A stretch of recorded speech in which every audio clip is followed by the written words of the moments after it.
بسم اللہ الرحمن الرحیم۔ السلام علیکم ورحمۃ اللہ وبرکاتہ۔ اللہم صلی علی محمد وعلی آل محمد۔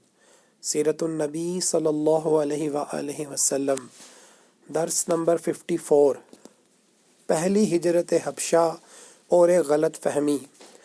جور و ستم کا مذکورہ سلسلہ نبوت کے چوتھے سال کے درمیان یا آخر میں شروع ہوا تھا اور ابتدا معمولی تھا، مگر دن بدن اور ماہ ہمہ بڑھتا گیا، یہاں تک کہ نبوت کے 5ویں سال کا وسط آتے آتے اپنے شباب کو پہنچ گیا، حتیٰ کہ مسلمانوں کے لیے مکہ میں رہنا دوبھر ہو گیا اور انہیں ان پہم ستم رانیوں سے نجات کی تدبیر سوچنے کے لیے مجبور ہو جانا پڑا۔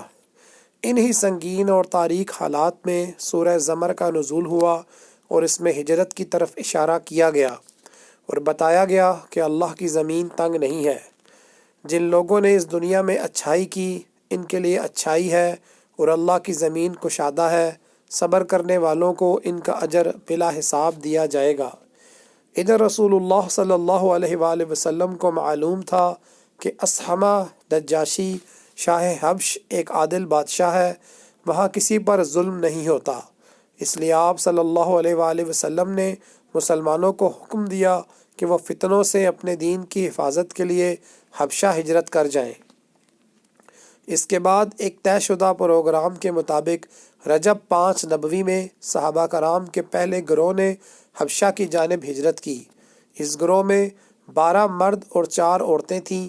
حضرت عثمان بن عفان رضی اللہ عنہ ان کے امیر تھے اور ان کے ہمراہ رسول اللہ صلی اللہ علیہ وآلہ وسلم کی صاحبزادی حضرت رقیہ رضی اللہ عنہا بھی تھی۔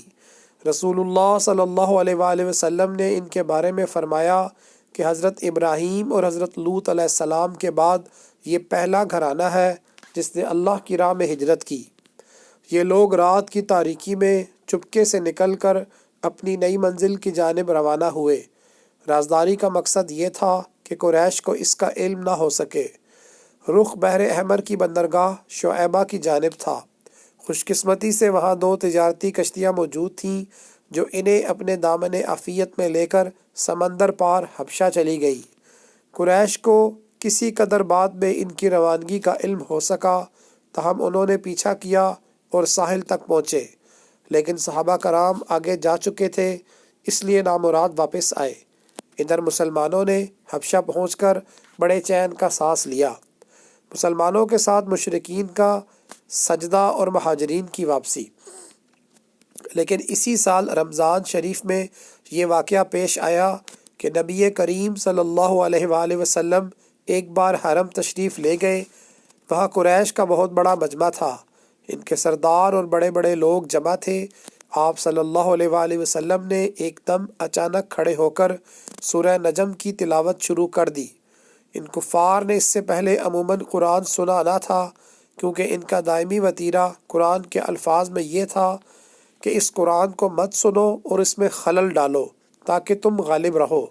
لیکن جب نبی کریم صلی اللہ علیہ وآلہ وسلم نے اچانک اس سورہ نجم کی تلاوت شروع کر دی اور ان کے کانوں میں ایک ناقابل بیان رعنائی و دلکش اور عظمت لیے ہوئے کلام الہی کی آواز پڑی تو انہیں کچھ ہوش نہ رہا، سب کے سب گوش بر آواز ہو گئے، کسی کے دل میں کوئی خیال ہی نہ آیا، یہاں تک کہ جب آپ صلی اللہ علیہ وآلہ وسلم نے سورہ کے اواخر میں دل ہلا دینے والی آیات فرما کر اللہ کا یہ حکم سنایا، فَاسْجُدُوا لِلَّهِ وَاعْبُدُوا، اللہ کے لیے سجدہ کرو اور اس کی عبادت کرو، اور اس کے ساتھ ہی سجدہ فرمایا تو کسی کو اپنے آپ پر قابو نہ رہا اور سب کے سب سجدے میں گر پڑے۔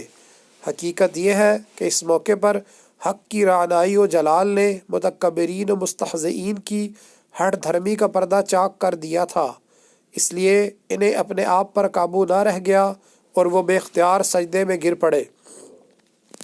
صحیح بخاری میں اس سجدے کا واقعہ ابن مسعود اور ابن عباس رضی اللہ عنہما سے مختصراً مروی ہے، لیکن بعد میں جب انہیں احساس ہوا کہ کلام الہی کے جلال نے ان کی لگام موڑ دی اور وہ ٹھیک وہی کام کر بیٹھے جسے مٹانے اور ختم کرنے کے لیے انہوں نے ایڑی سے چوٹی تک کا زور لگا رکھا تھا، اور اس کے ساتھ ہی اس واقعے میں غیر موجود مشرکین نے ان پر ہر طرف سے عتاب اور ملامت کی بوچھاڑ شروع کی تو ان کے ہاتھ کے طوطے اڑ گئے، اور انہوں نے اپنی جان چھڑانے کے لیے رسول اللہ صلی اللہ علیہ وآلہ وسلم پر یہ افترا پردازی کی اور یہ جھوٹ گھڑا کہ آپ نے ان بتوں کا ذکر عزت و احترام سے کرتے ہوئے یہ کہا تھا، یہ بلند پایا دیویہ ہے اور ان کی شفاعت کی امید کی جاتی ہے، حالانکہ یہ صریح جھوٹ تھا جو محض اس لیے گھڑ لیا گیا تھا تاکہ نبی کریم صلی اللہ علیہ وآلہ وسلم کے ساتھ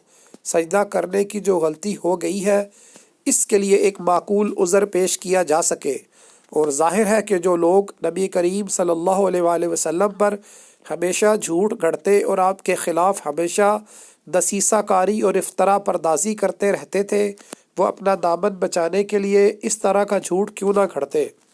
بہرحال مشرکین کے سجدہ کرنے کے اس واقعے کی خبر حبشہ کے مہاجرین کو بھی معلوم ہوئی، لیکن اپنی اصل صورت سے بالکل ہٹ کر، یعنی انہیں یہ معلوم ہوا کہ قریش مسلمان ہو گئے ہیں، چنانچہ انہوں نے ماہ شوال میں مکہ واپسی کی راہ لی، لیکن جب اتنے قریب آ گئے کہ مکہ ایک دن سے بھی کم فاصلے پر رہ گیا تو حقیقت حال آشکارا ہوئی۔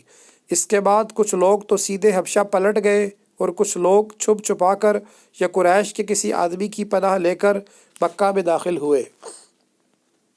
آج کے درس سے چند سوالات۔ نجاشی بادشاہ کا کیا نام تھا؟ پہلی ہجرت کب ہوئی؟ واپسی پر مکہ سے کتنے دن کا فاصلہ رہ گیا تھا؟ جزاک اللہ خیرہ۔ السلام علیکم ورحمۃ اللہ وبرکاتہ۔